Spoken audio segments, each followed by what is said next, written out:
Okay, back on cabinet work again. So the little woman got this thing all painted up. We're getting ready to do the install.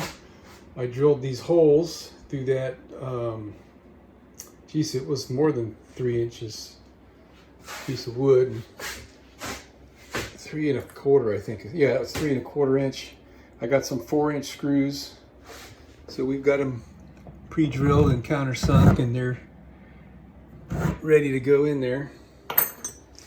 I got a little bit of a challenge here. This is warped, so about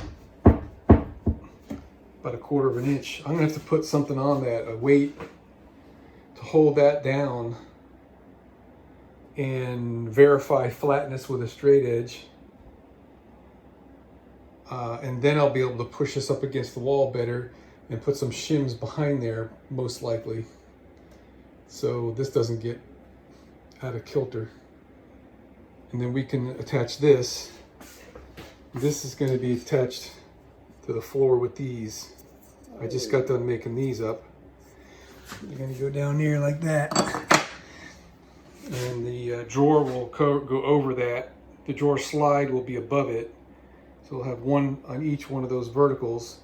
And this is all going to be pretty tough to do. Because I need to get these as perfectly up and down straight as I can, and there's all a little bit of warp and everything. The straighter I get that, the easier it is going to be to put the drawers in and the drawer slides, because you only got about a 1/16 of an inch tolerance on those drawer slides to get them right.